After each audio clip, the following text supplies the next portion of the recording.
Halo semuanya, pada kesempatan kali ini Ibu akan menjelaskan tentang teks persuasi. Teks ini bukan hanya sekedar menyampaikan informasi, tapi juga bertujuan untuk memengaruhi pembaca dan pendengar agar setuju dan melakukan sesuatu yang diinginkan oleh penulis. Nah, mari kita pahami lebih dalam apa itu teks persuasi, ciri-cirinya, strukturnya, serta jenis-jenisnya. Yuk, mari kita simak. Sebelum kita mempelajari teks persuasi lebih jauh, Ibu ingin kalian membaca terlebih dahulu teks yang sudah Ibu sediakan. Ini di sini. Nah, dengan karakteristik tersebut, teks di atas digolongkan ke dalam teks persuasi. Kenapa sih? Karena teks tersebut berisi ajakan atau bujukan, pernyataan pertanyaan di dalam teks tersebut mendorong seseorang untuk mengikuti harapan-harapan atau keinginan-keinginan penulis. Nah, sebagai tulisan yang bersifatnya ajakan atau pernyataan, di dalam teks tersebut cenderung mempromosikan sesuatu yang diperlukan pembaca. Jadi, simpelnya, teks persuasif adalah suatu teks yang memiliki tujuan untuk memberikan ajakan atau membujuk orang lain agar bisa melakukan suatu tindakan tertentu. Dengan kata lain, teks persuasi digunakan untuk menyampaikan maksud tertentu kepada para audiens agar bisa melaksanakan atau menerima apa yang menjadi gagasan dari para penulis teks tersebut. Nah, hal tersebut juga menjadikan teks persuasi memiliki kemampuan untuk memberikan suatu himbauan tertentu yang dianggap penting oleh para penulisnya. Selanjutnya ada ciri-ciri teks persuasi. Yuk, mari kita simak. Yang pertama dari teks persuasif ini adalah adanya kata imperatif di dalamnya. Menurut KBBI atau Kamus Besar Bahasa Indonesia, teks persuasi memiliki sifat memerintah, menyatakan larangan, atau suatu keharusan untuk melakukan tindakan tertentu. Jadi, simpelnya ada beberapa contoh kata imperatif, yaitu ayo, segera, laksanakan, atau kata-kata yang sifatnya itu memerintah. Ciri selanjutnya dari teks persuasi adalah adanya kata penghubung argumentatif. Misalnya seperti oleh karena itu, maka dari itu, akibatnya, dan lain sebagainya. Keberadaan dari teks persuasi akan menjadikan para pembaca lebih tergugah. Jadi, dalam teks persuasi harus diperhatikan struktur serta penggunaan istilah. Yang selanjutnya adanya kandungan data dan fakta. Nah, seperti yang dijelaskan sebelumnya, jika tujuan dari teks persuasi adalah mempengaruhi serta membujuk para pembacanya, oleh karena itu, di dalam teks persuasi harus memiliki alasan kuat yang didukung oleh data dan fakta. Yang keempat, ada mampu meyakinkan para pembaca. Nah, teks persuasi akan dibuat untuk meyakinkan para pembaca serta melakukan tindakan seperti apa yang dipikirkan oleh penulisnya. Hal tersebut karena teks persuasi bertujuan untuk meyakinkan para pembaca ajakan di dalamnya.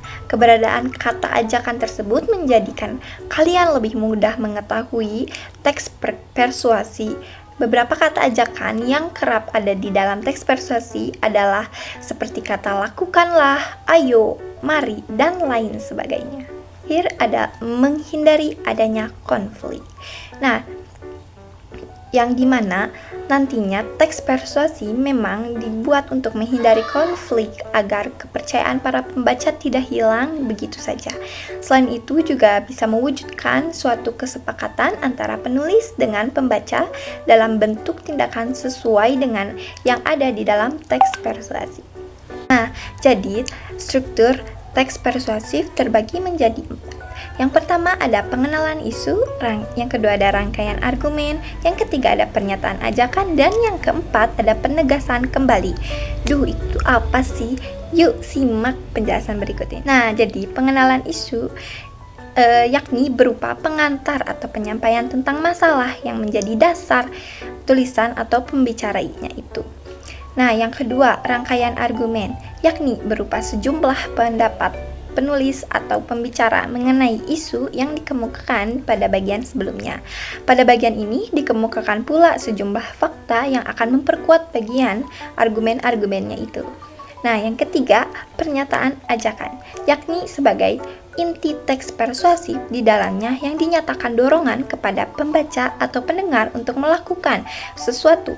Pernyataan itu mungkin disampaikan secara tersurat ataupun tersirat. Yang terakhir ada penegasan kembali, di dalam teks persuasif merupakan bagian akhir yang menegaskan kembali pernyataan-pernyataan sebelumnya. Nah, bagian ini biasanya berisi ajakan atau dorongan untuk melakukan tindakan yang telah diusulkan di dalam teks. Selanjutnya, ada jenis-jenis teks persuasif.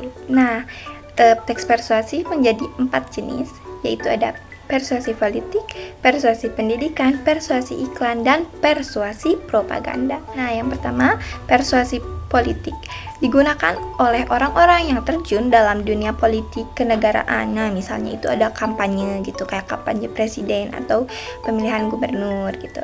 Terus yang kedua ada persuasi pendidikan, digunakan oleh orang-orang yang terjun dalam dunia pendidikan dan digunakan untuk mencapai tujuan-tujuan dalam pendidikan kan.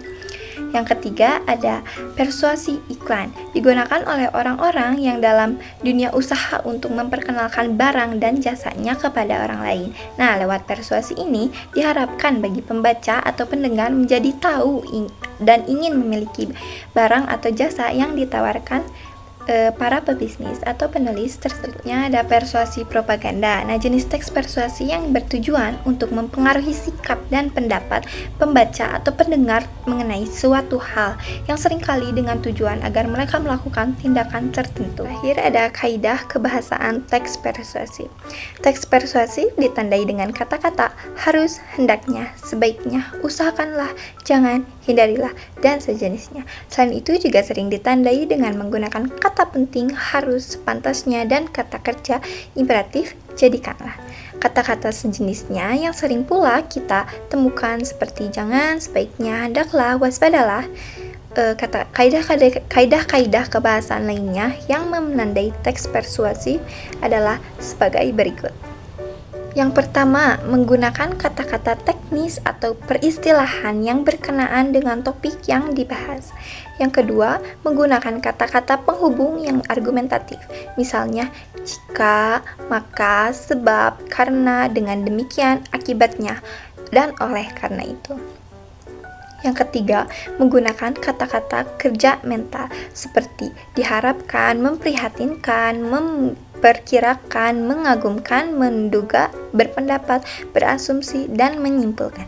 Nah, yang terakhir menggunakan kata-kata perujukan seperti berdasarkan data, merujuk pada pendapat, dan lain sebagainya. Nah, itu tadi penjelasan mengenai teks persuasi. Intinya, teks ini digunakan untuk mengajak, membujuk, dan memengaruhi orang lain agar mengikuti pendapat atau ajakan kita. Dengan memahami teks persuasi, kita jadi bisa lebih kritis saat membaca dan juga bisa menyampaikan pendapat dengan cara yang lebih meyakinkan. Semoga penjelasan ini bermanfaat dan bisa menambah wawasan kalian. Terima kasih sudah menyimak.